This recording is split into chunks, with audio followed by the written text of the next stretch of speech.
જાફરાબાદના શિયાળબેટ ગામે લાઇટ માટે નખાયેલો કેબલ તોકતે વાવાઝોડા દરમિયાન તૂટી ગયો હતો યા રિપેર થયો ન હતો।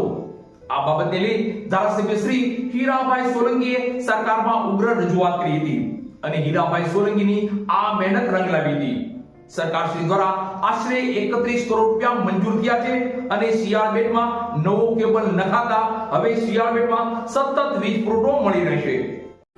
જાફરાબાદ તાલુકાના શિયાળબેટ ટાપુ પર વીજ પુરવઠો સુનિશ્ચિત કરવા રાજ્ય સરકારે 30 કરોડ 14 લાખ રૂપિયા મંજૂર કર્યા છે। ધારાસભ્ય હીરાભાઈ સોલંકીની રજૂઆત બાદ ઉર્જા મંત્રી કૌશિકભાઈ વેકરિયાએ આ મહત્વપૂર્ણ નિર્ણય લીધો છે। અમરેલી જિલ્લાના જાફરાબાદ તાલુકામાં દરિયાથી ઘેરાયેલ શિયાળબેટ ટાપુ પર આશરે 8500 લોકો વસવાટ કરી રહ્યા છે।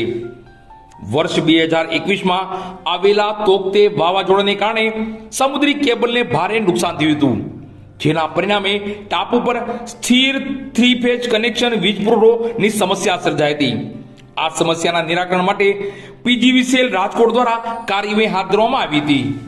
પીજીવીસીએલે સમુદ્રની અંદર અંડરસી બરિયલ પદ્ધતિ દ્વારા નવી 11 કેવી સિંગલ કોર 150 ચોરસ મીમી કોપર XLPE સબમરીન કેબલ બિછાવવાનું આયોજન કર્યું। કુલ 26.52 કિલોમીટર લાંબો આ કેબલ વીજ પુરવઠાને વિશ્વસનીય બનાવશે। આ પ્રોજેક્ટ માટે ટેન્ડર પ્રક્રિયા પૂર્ણ થઈ ચૂકી છે। ભાવ ચર્ચા બાદ પ્રોજેક્ટની કુલ કિંમત 30 કરોડ 14 લાખ રૂપિયા નક્કી કરવામાં આવ્યા છે। આ પ્રોજેક્ટ પૂર્ણ થયા બાદ શિયાળબેટ ટાપુને સ્થિર અને ગુણવત્તાસભર 3 ફેઝ વીજ પુરવઠો મળશે। આનાથી સ્થાનિક રહેવાસીઓના જીવન સ્તરમાં સુધારો થશે તેમજ પાણી પુરવઠા જેવી આવશ્યક સેવાઓ પણ મજબૂત બનશે।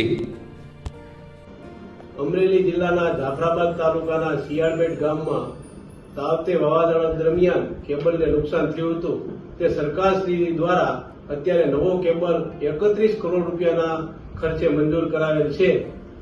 આ તકે આપણે આપણા મુખ્યમંત્રી શ્રી ભૂપેન્દ્રભાઈ પટેલ તથા કૌશિકભાઈ વેકરિયા અને આપણા લોકલાડીલા ધારાસભ્ય શ્રી હીરાભાઈ સોલંકીનો આ તકે ખૂબ ખૂબ આભાર માનીએ છીએ અને શિયાળબેટ ગામ વતી, શિયાળબેટ ગ્રામ પંચાયત વતી અને શિયાળબેટ બોટ એસોસિએશન વતી હું ગુજરાત સરકારનો પણ આભાર વ્યક્ત કરું છું।